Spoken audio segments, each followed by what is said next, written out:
जब से हिंदुस्तान की सेना ने नरकिस्तान के आतंकवादी ठिकानों पर हमला किया है, उसके बाद से लगातार टीवी चैनलों पर डिबेट हो रही है और इस डिबेट के दौरान आपको 4-5 शब्द बार बार सुनाई पड़ेंगे। एक शब्द आपको बार बार सुनाई पड़ता होगा, वो है मरकज। दूसरा शब्द है मदरसा। तीसरा शब्द है मस्जिद। चौथा शब्द है मौलवी।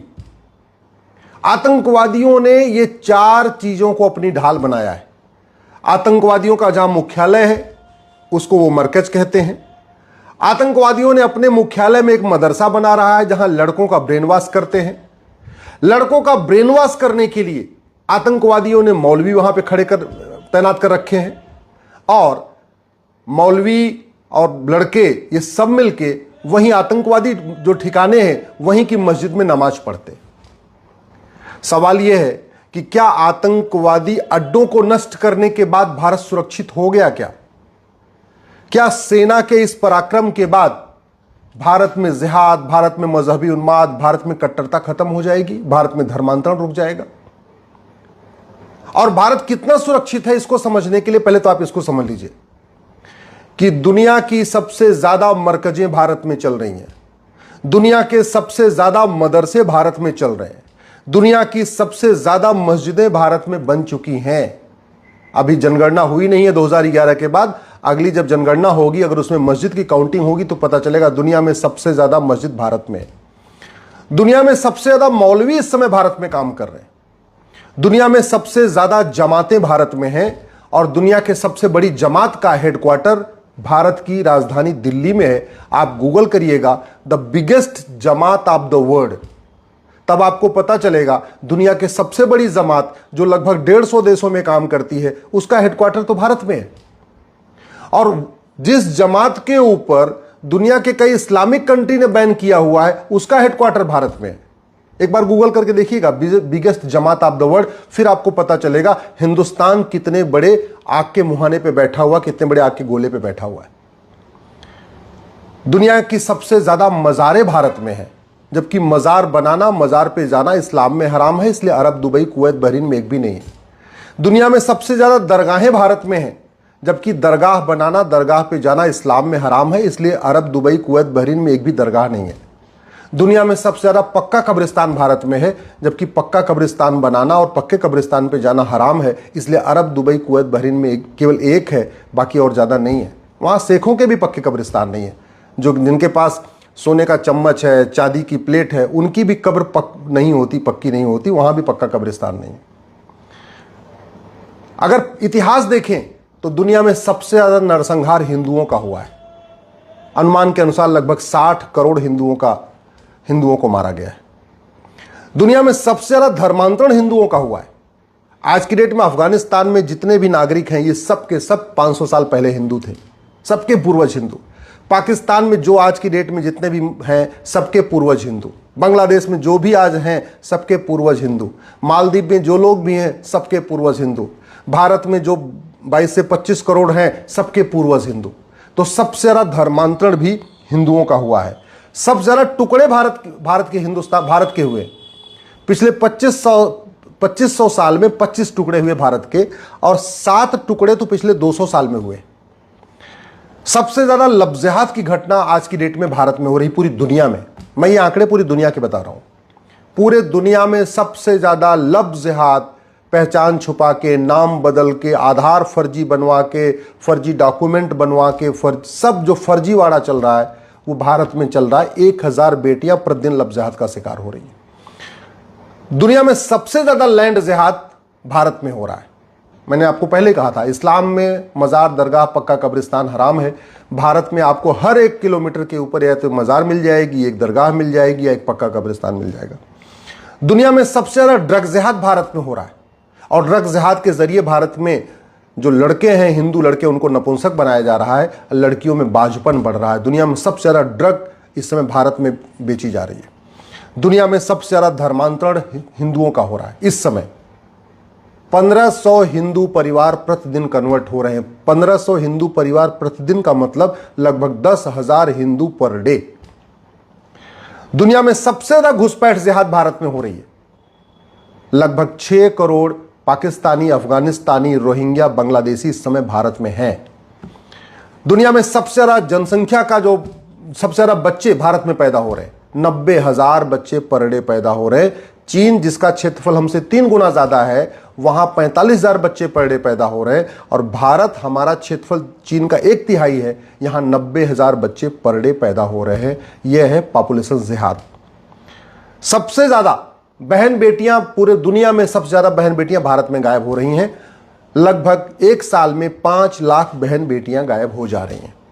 अब ये जो आपको मैंने समस्या बताया, लव जिहाद, लैंड जिहाद, ड्रग जिहाद, धर्मांतरण जिहाद, घुसपैठ जिहाद, जनसंख्या जिहाद, किडनैपिंग जिहाद। किडनैपिंग की आपको एक घटना बताता हूं। बिहार, झारखंड, बंगाल, असम, उड़ीसा, इन 5 राज्यों के गरीब बच्चे गायब हो रहे थे, आदिवासी बच्चे गायब हो रहे थे, जो मजदूरी करते हैं वो बच्चे गायब हो रहे थे, मजदूरों के बच्चे गायब हो रहे थे। और वो सारे बच्चे यहां से किडनैप करके केरल ले जाए गए, उनको यतीम खानों में रखा गया, उनको कन्वर्ट कर दिया गया। केरल हाई कोर्ट में सीबीआई जांच का ऑर्डर दिया। फिर पता चला कि ये जो 5 राज्यों के बच्चे लाए जा रहे थे केरल में, वो सारे के सारे कन्वर्ट करने के लिए लाए जा रहे थे। वो केस आज भी सुप्रीम कोर्ट में चल रहा है। अब आप खुद सोच सकते हैं आप कितने बड़े खतरे के सामने बैठे हुए। न पाकिस्तान, अफगानिस्तान, बांग्लादेश, मालदीव से खत्म हो गए, वो तो हुए। भारत के 9 राज्यों से खत्म हो चुके हैं, 800 जिलों में से 200 जिलों में खत्म हो चुके हैं, 6000 तहसीलों में से 1500 तहसीलों में खत्म हो चुके हैं। बॉर्डर पे जो 300 तहसील है, उनकी सबकी डेमोग्राफी बदल गई है। इस डेमोग्राफी बदलने का मूल कारण लव जिहाद, लैंड जिहाद, धर्मांतरण जिहाद, घुसपैठ जिहाद, जनसंख्या जिहाद। तो सरकार, क्या इसको सेना रोक पाएगी? क्या नहीं। सेना तो यही काम कर सकती जो सेना ने किया। सेना गई, 100 किलोमीटर अंदर तक गई, आतंकवादी ठिकानों को मार के आ गई।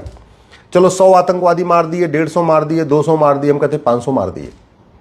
लेकिन कहते नहीं, जितने कितने अफजल मारोगे हर घर से अफजल निकलेगा। वो क्यों कहते हैं? क्योंकि आप एक अफजल मारोगे तब तक मदरसे 100 अफजल निकल आएगा। भारत का संविधान मदरसा खोलने की इजाजत नहीं देता। भारत का संविधान मजहब के आधार पर 1 रुपए खर्च करने की इजाजत नहीं देता। भारत का संविधान मजहब के कोई मजहबी तालीम की इजाजत नहीं देता। भारत का संविधान किसी ऐसी किताब को इजाजत नहीं देता जो समाज को बांटती हो, जिसमें ऊंच नीच की बात लिखी हो। और फिर भी भारत में मदरसे चल रहे हैं। समाधान क्या है? समाधान इसको सरकार और सुप्रीम कोर्ट को करना होगा। पहले तो सुप्रीम कोर्ट को मानी जजों को समझना होगा, जो संविधान की व्याख्या करते हैं कि सारे धर्म एक समान नहीं होते, सारे पंथ एक समान नहीं होते, मजहब आपस में नफरत करना सिखाता है। ये हमारे माननीय सुप्रीम कोर्ट के जजों को समझना होगा, क्योंकि अल्टीमेटली सरकार कोई कानून बनाएगी भी तो उसकी फिर यहाँ पे PIL फाइल होगी और व्याख्या सुप्रीम कोर्ट को करना होगा। दूसरा, माननीय सुप्रीम कोर्ट को यह समझना होगा, भारत में शांति है तो वो संविधान के कारण या सुप्रीम कोर्ट के कारण नहीं है। भारत में जो भी शांति बची हुई है, ये हिंदुओं के बहुसंख्यक होने के कारण है। भारत में अगर लोकतंत्र बचा हुआ है तो वो संविधान या सुप्रीम कोर्ट के कारण नहीं है। भारत में जो लोकतंत्र बचा हुआ है वो हिंदू बहुसंख्यक है, इसलिए बचा हुआ है। भारत में जो सेकुलरिज्म चल रहा है वो संविधान या सुप्रीम कोर्ट के कारण नहीं है।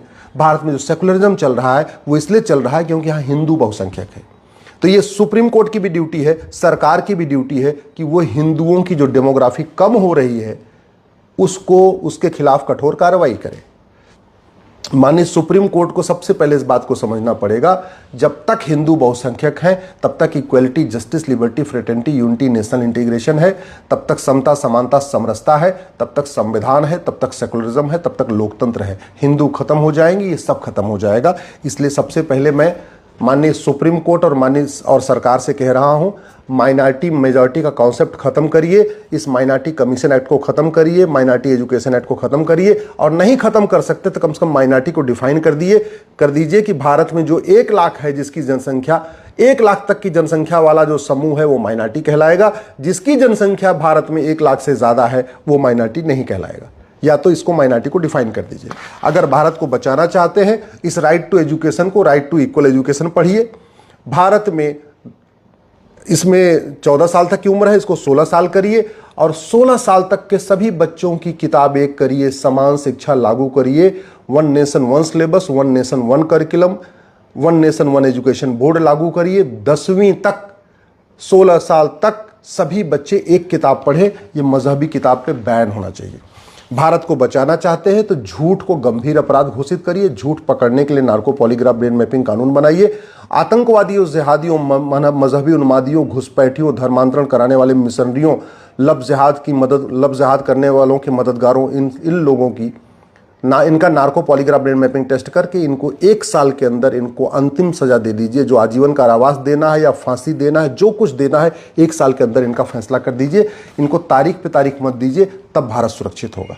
भारत को बचाना चाहते हैं तो जो 50 से ज़्यादा अपराध के कानून चल रहे हैं, इनको मर्ज करके 1 नेशन 1 पिनल कोड लागू करिए। जैसे आपके अमेरिका में चलता है फेडरल पिनल कोड, उस तरीके का फेडरल पिनल कोड यहाँ भारत में लागू करिए। भारत को बचाना चाहते हैं तो ये नेशनल सिक्योरिटी के लिए क्या क्या खतरा है, इसको डिफाइन करिए। इसमें जो NSA एक्ट है, इसमें लिखिए कि लब जिहाद, लैंड जिहाद, धर्मांतरण, घुसपैठ, ये अपने आप में राष्ट्र की सुरक्षा के लिए खतरा है। इसलिए जो लोग ऐसे काम करते हैं और जो उनकी मदद करते हैं, उनके ऊपर NSA लगेगा।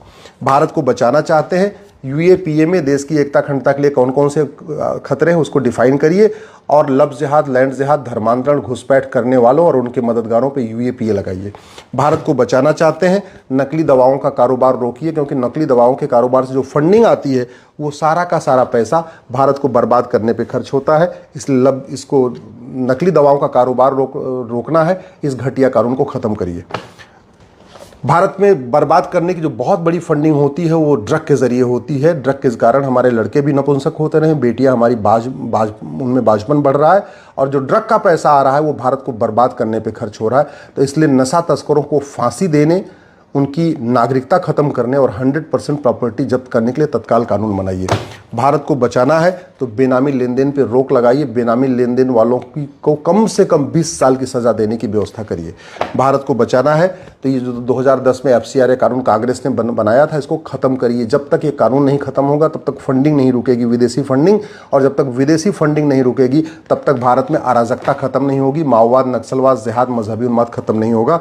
भारत को बचाना है, हवाला कारोबार कंप्लीट बैन करिए। 100 रुपये से बड़ी नोट बंद करिए, 5000 रुपये से महंगे सामान का कैश लेन देन बंद करिए, और हवाला कारोबारियों की 100% प्रॉपर्टी जब्त करने, नागरिकता खत्म करने और आजीवन कारावास, फांसी देने के लिए कानून बनाइए। तब भारत बचेगा। जितने भी ये जमाते हैं, जितने मदरसे हैं और जितने ये लोग हैं जो भारत में अवैध काम करते हैं, इनकी फंडिंग हवाला के जरिए होती है। भारत को बचाना है तो ब्लैक मनी कानून खतरनाक और कठोर बनाइए। जैसे दुनिया के कई देशों में काला धन रखने वालों को, काला कारोबार करने वालों को फांसी दी जाती है, वैसी व्यवस्था भारत में करिए। भारत को बचाना है तो मजहब के आधार पर जो नियम कानून चल रहा है, शरीयत एक्ट चल रहा है, अलग अलग मजहब का अलग कानून चल रहा है, उसको ख़त्म करके यूनिफॉर्म सिविल कोड लागू करिए। भारत को बचाना है तो ये सिटीजनशिप एक्ट को बदलिए। जासूसों, गद्दारों, अलगाववादियों, कट्टरपंथियों, जिहादियों, मजहबी उन्मादियों, घुसपैठियों और उनके मददगारों की नागरिकता खत्म करने के लिए इस सिटीजनशिप एक्ट में टर्म्स कंडीशन डालिए। भारत को बचाना है तो घुसपैठियों और उनके मददगारों की 100% प्रॉपर्टी जब्त करने, नागरिकता खत्म करने, आजीवन कारावास, फांसी देने के लिए कानून बनाइए। भारत को बचाना है तो प्रिवेंशन ऑफ करप्शन एक्ट को और खतरनाक बनाइए और भ्रष्टाचार को देशद्रोह घोषित करिए। क्योंकि जितने घुसपैठिए हैं, ये 2000 में आधार बनवाते हैं, 2000 में राशन कार्ड बनवाते हैं, 2000 में सारे डॉक्यूमेंट बनवा लेते हैं। भ्रष्टाचार, भारत को बचाना है, ये रिप्रेजेंटेशन ऑफ पीपल एक्ट खत्म करिए, जिसके कारण अलगाववादी, कट्टरपंथी, जिहादी ये पार्षद बन जाते हैं, प्रधान बन जाते हैं, सांसद बन जाते हैं, विधायक बन जाते हैं। ये कानून महाघटिया है। भारत को बचाना है, गुलामी का नामो निशान मिटाइए। गुलामी का नामो निशान मिटाने के लिए एंशिएंट मूवमेंट एक्ट को बदलना ज़रूरी है। भारत को बचाना है तो लैंड जिहाद रोकना पड़ेगा। लैंड जिहाद रोकने के लिए सिविल प्रोसीजर कोड को बदलना ज़रूरी है।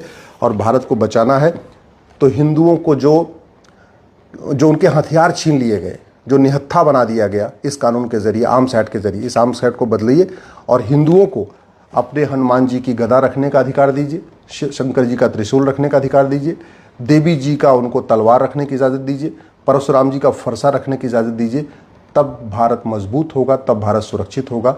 मैं आप लोगों से आग्रह कर रहा हूँ, इस वीडियो को अधिक से अधिक शेयर करिए। अपने जान पहचान के सांसदों, विधायकों, मंत्रियों को भेजिए, नेताओं, अभिनेताओं, लेखकों, बुद्धिजीवियों, पत्रकारों, कलमकारों को भेजिए।